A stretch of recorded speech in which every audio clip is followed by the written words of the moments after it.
ഈ അടുത്ത കാലത്ത് സാറ് വാദിച്ച മറ്റൊരു കേസ് ശബരിമല റെഫറൻസ് കേസാണ്. അതെ. അപ്പോൾ അത് ഞാൻ ആ വാദം, സാറിൻ്റെ വാദം കേൾക്കുകയുണ്ടായി. അപ്പോൾ എന്താണ് അവിടുത്തെ ഒരു അനുഭവം എന്ന് പറയാമോ? എന്താണ് അതിൻ്റെ കോർ ഇഷ്യൂ? അതെ, അത് കോർ ഇഷ്യൂ നമ്മൾ വളരെ ചുരുക്കത്തിൽ പറയുകയാണെങ്കിൽ, ഈ നമ്മുടെ കോൺസ്റ്റിറ്റ്യൂഷനിൽ right to freedom of religion ഉണ്ട്. 25, 26, 27, 28 4 ആർട്ടിക്കിൾസാണ്. അപ്പോൾ അത് നോക്കിക്കഴിഞ്ഞാൽ നമ്മൾ കാണുന്നത് ഈ 25 കാണുന്നത് subject to public order or morality and health and to other provisions of this part, all persons are equally entitled to freedom of conscience and the right freely to profess, practice and propagate religion. ഇത് വ്യക്തികൾക്കുള്ളതാണ്. ഇതാണ് freedom of religion. വ്യക്തികൾക്ക് മാത്രമേ ഉള്ളൂ, വേറെ ആർക്കും ഇല്ല. 25(2) തന്നെ പറയുന്നു, സ്റ്റേറ്റിന് റിലീജിയസ് പ്രാക്ടീസ് അല്ലാത്ത economic, financial, political or other secular activity regulate ചെയ്യാം. റിഫോം, പിന്നെ അത് 25(2)(a).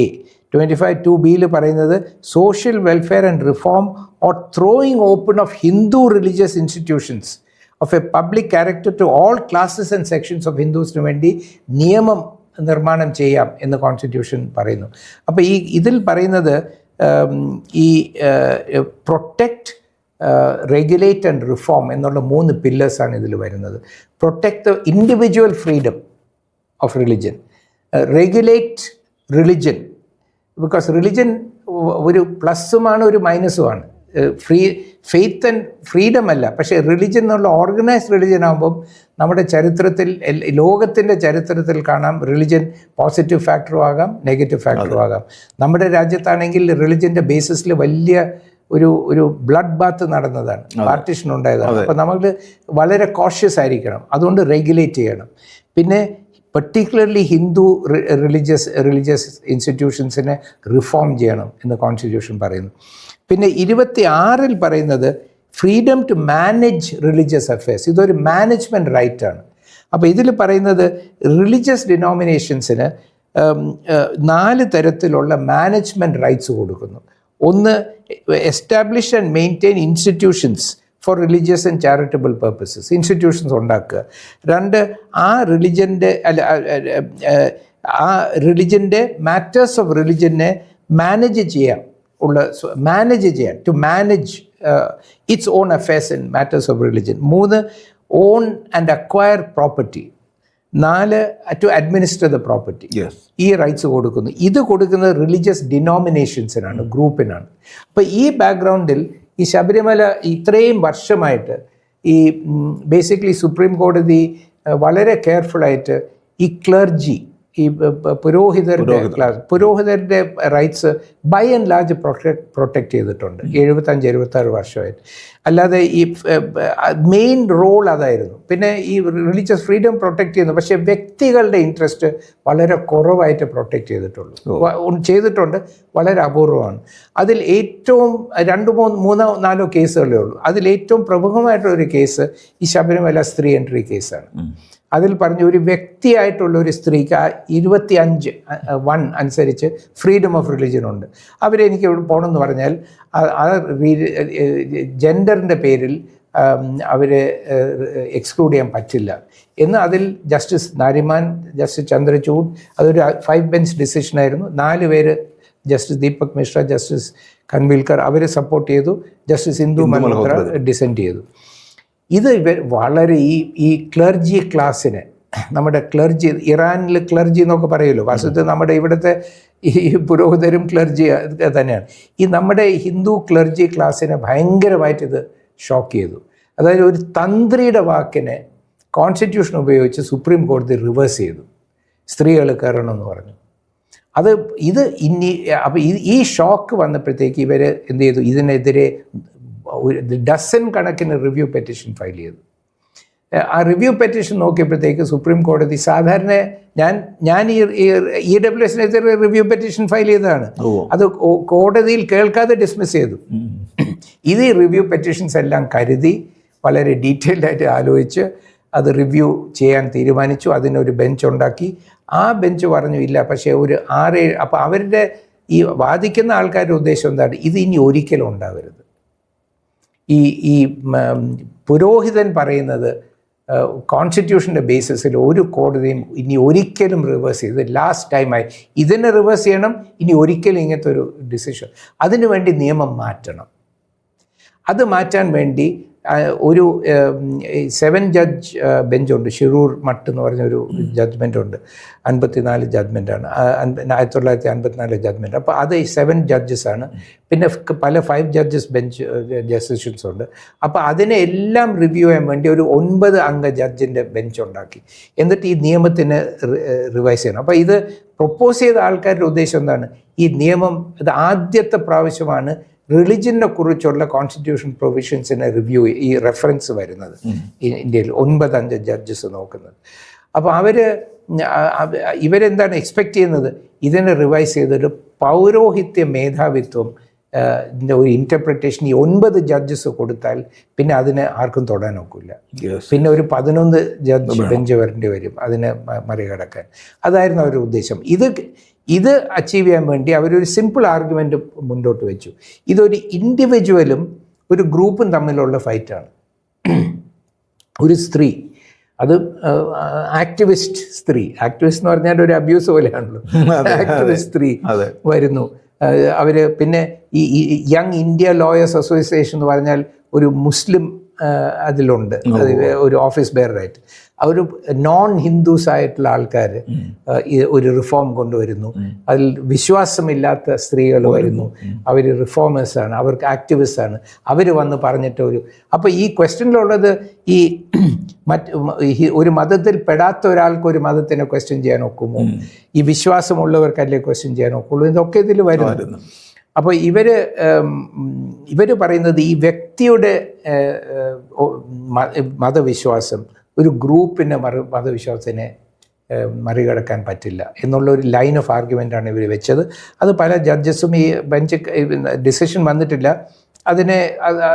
അത് കേൾക്കുന്നു, ആ ആർഗ്യുമെൻ്റാണ് പറയുന്നത്. അപ്പോൾ ഒരു ജഡ്ജ് പറഞ്ഞു, നമ്മളൊരു ഗ്രൂപ്പിൽ ചേർന്ന് കഴിഞ്ഞാൽ, ഏത് ഗ്രൂപ്പാണെങ്കിലും റിലീജിയസ് ഗ്രൂപ്പിൽ ചേർന്ന് കഴിഞ്ഞാൽ വി ബിക്കം സബ്സ്യൂംഡ്, അതിൻ്റെ ഉള്ളിൽ നമ്മൾ പെടുന്നു. അതിൽ പിന്നെ ഇത് പാടില്ല അത് പാടില്ല എന്ന് പറയാൻ ഒക്കില്ല, എല്ലാ റൂൾസും നമ്മൾ അക്സെപ്റ്റ് ചെയ്യണം. അപ്പോൾ അതിൽ തന്ത്രി പറയുന്നു സ്ത്രീകൾക്ക് കയറാൻ പാടില്ല, നൈഷ്ഠിക ബ്രഹ്മചാരിയാണെന്ന് പറഞ്ഞു കഴിഞ്ഞാൽ അത് ക്വസ്റ്റ്യൻ ചെയ്യാൻ പറ്റില്ല എന്നുള്ള ആർഗ്യുമെൻ്റാണ്. അത് ഈ ജഡ്ജും അത് പറഞ്ഞു. അപ്പോൾ ഇതിനെയാണ് ഞാൻ ചാലഞ്ച് ചെയ്യാൻ ശ്രമിച്ചത്. ഞാൻ പറഞ്ഞ പ്രശ്നം ഗ്രൂപ്പും ഇൻഡിവിജ്വലും തമ്മിലുള്ള കോൺഫ്ലിക്റ്റ് അല്ല, പ്രശ്നം മറ്റൊന്നാണ്. ഗ്രൂപ്പിന് വേണ്ടി ആര് സംസാരിക്കും, who speaks for the group, അതാണ് റിയൽ വിഷയം. ഇപ്പോൾ ഹിന്ദുവിന് വേണ്ടി പുലയ പറയ ഈഴവ പറയുന്നതാണോ ഹിന്ദു ട്രഡീഷൻ, അതോ ബ്രാഹ്മിൻ തന്ത്രി പറയുന്നത് മാത്രമാണോ ഹിന്ദു ട്രഡീഷൻ? ഇത് എന്ത് ബേസിസിൽ പറയുന്നു? എന്താണ് അവരുടെ അധികാരം? ഇവരെല്ലാവരും ഹിന്ദുക്കളാണെങ്കിൽ ഇവർക്കും ഇക്വാളിറ്റി വേണ്ടേ? അപ്പം ഇതിനു വേണ്ടി 19-ാം നൂറ്റാണ്ടിന് മുമ്പും 19-ാം നൂറ്റാണ്ടിൽ വളരെ ശക്തമായും ഈ ഹിന്ദു റിലിജൻ്റെ ഉള്ളിൽ റിഫോം മൂവ്മെൻറ്റ്സ് വളരെ ശക്തമായിട്ട് മുന്നോട്ട് വന്നു. ഇപ്പം നാരായണ ഗുരുവും ഈ എന്താണ് ബാബാ സാഹേബ് അംബേദ്കറും പൂലെയും അങ്ങനെ ഒരുപാട് 10, 20, 25 വലിയ ജയൻസ് വന്ന് ഈ ഹിന്ദു റിലിജൻ്റെ വർണ്ണാശ്രമ സിസ്റ്റത്തിനെ ക്വസ്റ്റ്യൻ ചെയ്തു. ആൻറ്റി കാസ്റ്റ് എന്ന് വെച്ചാൽ ആൻറ്റി വർണ്ണ മൂവ്മെൻ്റ് ആയിരുന്നു ഉണ്ടായത്. അതിൻ്റെ ഒരു ക്ലൈമാക്സ് ആയിരുന്നു 1936 ബാബാ സാഹേബ് അംബേദ്കർ അനാഹിലേഷൻ ഓഫ് കാസ്റ്റ്. ഇതെല്ലാം ക്രോഡീകരിച്ച് ഏറ്റവും പവർഫുള്ളായിട്ട് ഒരു ബുക്ക്ലെറ്റ്, ഒരു പ്രസംഗം, അനാഹിലേറ്റ് കാസ്റ്റ്, നമ്മളോടുള്ള നമുക്ക് തന്നിരിക്കുന്ന ഒരു മാൻഡേറ്റാണ് ബാബാ സാഹേബ് അംബേദ്കർ. ഈ വർണ്ണാശ്രമ ധർമ്മത്തിനെ ഇല്ലാതാക്കണം, അതാണ് നമ്മുടെ ഏറ്റവും വലിയ റെസ്പോൺസിബിലിറ്റി. പക്ഷേ ഈ ഓളിഗാർക്കി ടേക്ക് ഓവർ ചെയ്ത പിന്നെ കാസ്റ്റിനെ അനൈലേറ്റ് ചെയ്യുന്നതിന് പകരം ആൻറ്റി കാസ്റ്റ് മൂവ്മെൻറ്റിനെ അവർ കാസ്റ്റിനെ പ്രിസേർവ് ചെയ്ത്, വർണ്ണത്തിനെ പ്രിസേർവ് ചെയ്ത് വെച്ചിരിക്കുകയാണ്. അപ്പോൾ ഇത് കാരണം നമുക്ക് ഈ ആരാണ് who speaks on behalf of the religion, അത് ഡെമോക്രാറ്റിക് ആയിരിക്കണം എന്നുള്ള പെർസ്പെക്റ്റീവ് ഈ സുപ്രീം കോടതി ഇടം കൊടുത്തിട്ടില്ല. അപ്പം ഞാൻ പറഞ്ഞു, നിങ്ങൾ ഈ റിഫോം മൂവ്മെൻറ്റ്സിന് ഇടം കൊടുക്കണം, നിങ്ങൾ ഇതിനെ സൈലൻസ് ചെയ്തിരിക്കുകയാണ് എന്നുവെച്ചാൽ അതിൽ റിലിജനെ മാറ്റേണ്ടി വരും. ഈ നോൺ റിലീജിയസ് മാത്രം ആസ്പെക്ട്സ് മാത്രമേ റിഫോം ചെയ്യാൻ ഒക്കുകയുള്ളൂ, റിലിജൻ റിഫോം ചെയ്യാൻ ഒക്കും, ഞങ്ങൾ അക്സെപ്റ്റ് ചെയ്യുന്നില്ല. ഞാൻ പറഞ്ഞു വി വോണ്ട് ബിലീഫ്സ് ചേഞ്ച്ഡ്, വർണ്ണാശ്രമ ധർമ്മത്തിലുള്ള ബിലീഫ് ഫോർ എക്സാമ്പിൾ. അപ്പോൾ അതിൽ നമ്മൾ കാണുമ്പോൾ real conflict is between clergy, particularly Hindu clergy and the devotees. അത് ആ ഡിവോട്ടീസിൻ്റെ വോയിസിനെ സപ്രസ് ചെയ്യാണ്. അത് അപ്പോൾ അതിൻ്റെ എക്സാമ്പിളായിട്ട് ഞാൻ ബാബാ സാഹബ് അംബേദ്കർ 1947 മാർച്ചിൽ first draft of the constitution വരുന്നതിന് മുമ്പ് as A member of the fundamental rights sub committee of constituent assembly അദ്ദേഹം ഒരു പ്രൊപ്പോസൽ, ഫണ്ടമെൻ്റൽ റൈറ്റ്സിൻ്റെ ഒരു പ്രൊപ്പോസൽ മുന്നോട്ട് വെച്ചു. വളരെ ചരിത്രപരമായിട്ടൊരു പ്രൊപ്പോസലാണ്. കെ എം മുൻഷിയും ഒരു പ്രൊപ്പോസൽ വെച്ചിരുന്നു, ഇദ്ദേഹവും വെച്ചിരുന്നു. ഇതിൽ 7 ആർട്ടിക്കിൾസ് റിലിജനെ കുറിച്ചുള്ള ആർട്ടിക്കിൾസാണ്. അതിൽ വിപ്ലവകരമായിട്ടുള്ള ഐഡിയാസാണ് അദ്ദേഹം മുന്നോട്ട് വെച്ചിരിക്കുന്നത്. അപ്പോൾ ഇവർ ഇതിൽ പറയുന്നത് ഈ ക്ലർജിയുടെ റൈറ്റ് കോൺസ്റ്റിറ്റ്യൂഷനിൽ എവിടെയുണ്ട്? അപ്പോൾ അവർ പറയുന്നത് ക്ലർജി ഒരു പുരോഹിതൻ, തന്ത്രി ഒരു വ്യക്തി ആയതുകൊണ്ട് അയാൾക്ക് 25 റൈറ്റ് ഉണ്ട്, ഫ്രീഡം ഓഫ് റിലിജൻ. അത് ആണ് ഉപയോഗിക്കുന്നത്. പക്ഷേ ഈ റിലീജിയസ് ഗ്രൂപ്പിന് റൈറ്റ് കൊടുത്തിട്ടില്ല കോൺസ്റ്റിറ്റ്യൂഷൻ. പക്ഷേ അത് ഇങ്ങനെ ഇൻ്റർപ്രറ്റ് ചെയ്തിട്ട് തന്ത്രിയുടെ റൈറ്റ് ആണ് ഗ്രൂപ്പിൻ്റെ റൈറ്റ് എന്നും പറഞ്ഞാൽ ഈ ഗ്രൂപ്പിനും റൈറ്റ് കൊടുക്കുന്നു. രണ്ടാമത് അവർ പറയുന്നു ഈ manage all affairs in matters of religion എന്ന് വെച്ചാൽ ഇതൊരു മാറ്റർ ഓഫ് റിലിജൻ ആണെന്ന് ആ മെമ്പേഴ്സ് ഓഫ് ദ കമ്മ്യൂണിറ്റി പറഞ്ഞു കഴിഞ്ഞാൽ, ആ മെമ്പേഴ്സ് ഓഫ് ദ കമ്മ്യൂണിറ്റി എന്ന് വെച്ചാൽ അതില്ലാത്ത അവർ ക്ലർജി പറഞ്ഞു കഴിഞ്ഞാൽ പിന്നെ അത് ചോദ്യം ചെയ്യാൻ ഒക്കില്ല കോൺസ്റ്റിറ്റ്യൂഷൻ. ബിക്കോസ് അവർക്ക് ടോട്ടൽ ഫ്രീഡമാണ് കൊടുത്തിരിക്കുന്നത്. ഈ freedom of religion is subject to public order, morality, health and other provisions of the constitution. ഈ 26 subject only to public order, morality and health, not other provisions of the constitution. അപ്പോൾ religious ഡിനോമിനേഷൻ്റെ right, ഇത് ഒരു religious matter ആണെന്ന് ഒരു തന്ത്രി പറഞ്ഞു കഴിഞ്ഞാൽ അതിനെ ക്വസ്റ്റ്യൻ ചെയ്യാൻ ഒക്കില്ല. റിലീജിയസ് മാറ്റർ ആണെന്ന് പറഞ്ഞു കഴിഞ്ഞാൽ പിന്നെ കോൺസ്റ്റിറ്റ്യൂഷൻ്റെ ഫണ്ടമെൻ്റൽ റൈറ്റ്സ് ബാധകമല്ല. ഇതാണ് വാദം. അപ്പോൾ ഈ ശബരിമലയിൽ ഈ ആർഗ്യുമെൻ്റ് വെച്ചപ്പോൾ അത് വിഫലമായത് റിലീജിയസ് ഡിനോമിനേഷൻ എന്താണ്. അപ്പോൾ ഈ ശിരൂർ മഠത്തിൽ 54 സുപ്രീം കോടതി ഒരു നാരോ ഡെഫിനേഷൻ കൊടുത്തിട്ട് പറഞ്ഞു റിലീജിയസ് ഡിനോമിനേഷൻ എന്ന് വെച്ചാൽ separate name, separate faith and separate ഓർഗനൈസേഷനുള്ള ഒരു ഗ്രൂപ്പാണ് ഒരു റിലീജിയസ് ഡിനോമിനേഷൻ. അപ്പോൾ ശബരിമല കേസിൽ ചന്ദ്രചൂഡും നാരിമാനും ഒക്കെ പറഞ്ഞു, അവർ 4 ജഡ്ജസും അഗ്രി ചെയ്തു, ശബരിമലയ്ക്ക് ഒരു സ്പെഷ്യൽ ഗ്രൂപ്പ് ഉണ്ടാക്കിയ അമ്പലമല്ല, ഒരു സ്പെഷ്യൽ ഫെയ്ത്ത് അവർക്കില്ല, ജനറൽ ഫെയ്ത്താണ്, ഹിന്ദു ഫെയ്ത്തേ ഉള്ളൂ, സ്പെഷ്യൽ ഓർഗനൈസേഷൻ ഇല്ല, അതുകൊണ്ട് അവർ റിലീജിയസ് ഡിനോമിനേഷൻ അല്ല. അതുകൊണ്ട് ഈ right to manage your own affairs including excluding women നിങ്ങൾക്കില്ല, because you are not a religious denomination എന്നാണ് പറഞ്ഞത്. അപ്പോൾ അതിനെ റിവേഴ്സ് ചെയ്യാൻ വേണ്ടി ഇവർ വാദിക്കുന്നത് എന്താണ്, ഈ എല്ലാ അമ്പലങ്ങളും ഡിനോമിനേഷൻസാണ്.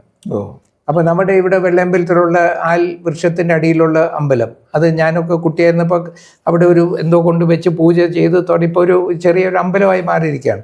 ആ അമ്പലത്തിൽ ഒരു തന്ത്രിയുണ്ട്. ആ തന്ത്രി പറയുന്നു അതൊരു റിലീജിയസ് ഡിനോമിനേഷനാണ് അമ്പലം.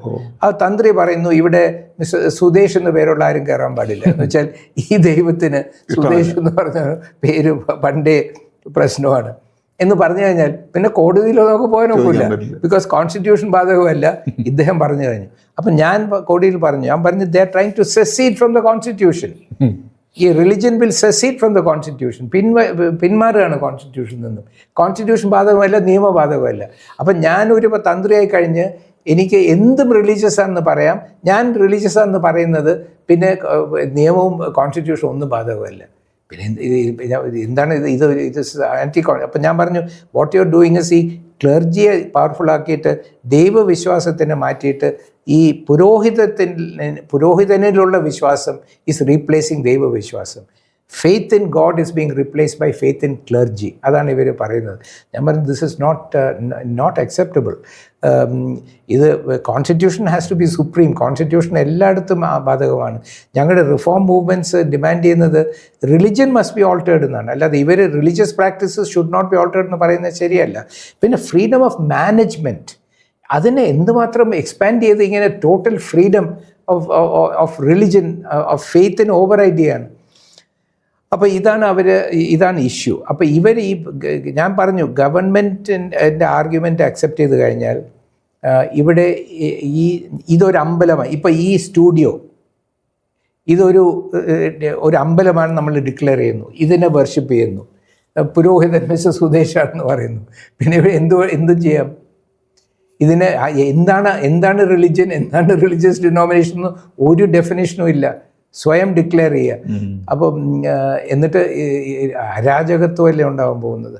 അപ്പം ഇതിൻ്റെ പക്ഷേ ഈ പോകുന്ന പോക്ക് ഇതിലെ ഈ ഡയറക്ഷനിലാണ് പോകുന്നത്. എന്ന് വെച്ചാൽ ഈ ഞാൻ പറയുന്നത് ഇവർക്ക് കോൺഷ്യസ് ആയിട്ട് ജഡ്ജസിനോ ലോയേഴ്സിനോ ഒന്നും ഒരു പ്രെജുഡിസ് ഉണ്ട് എന്ന് നമുക്ക് പറയേണ്ട ആവശ്യമില്ല. പക്ഷെ അവർക്ക് ചില വിശ്വാസങ്ങളുണ്ട്. ഈ വർണ്ണാശ്രമ ധർമ്മം എന്ന് പറയുന്ന സിസ്റ്റത്തിൽ വിശ്വസിച്ചാൽ നെസസറിലി ഈ 4 കാസ്റ്റിൽപ്പെട്ടവർ, 4 വർണ്ണങ്ങളിൽപ്പെട്ടവർ മാത്രമാണ് ഹ്യൂമൻ ബീങ്സ്. ബാക്കിയുള്ളവർ ഹ്യൂമൻ ബീങ്സ് അല്ല. അവർക്ക് ജീവൻ പോലും ഇല്ലാത്ത മൃതവസ്തുക്കളാണ് എന്നൊക്കെയുള്ള വിശ്വാസം അതിൻ്റെ ഭാഗമല്ലേ. അപ്പോൾ അങ്ങനെ ഇരിക്കുമ്പോൾ അങ്ങനത്തെ ആൾക്കാർക്ക് എങ്ങനെ അധികാരം കൊടുക്കുന്നത്? എങ്ങനെയാണ് നമ്മൾ സമത്വം കൊടുക്കുന്നത്? എങ്ങനെയാണ് അവർക്കൊരു ഭരണ പങ്കാളിത്തം കൊടുക്കുന്നത്? അപ്പോൾ ഈ വർണ്ണാശ്രമധർമ്മത്തിൻ്റെ ഫൗണ്ടേഷൻ എന്ന് വെച്ചാൽ അൺഈക്വൽ ഹ്യൂമാനിറ്റി, മനുഷ്യത്വത്തിൽ സമത്വമില്ല, അൺഈക്വൽ സിറ്റിസൺഷിപ്പ്, പൗരത്വത്തിൽ സമത്വമില്ല, unequal representation and share of power, ഭരണാധികാരത്തിൽ സമത്വമില്ല.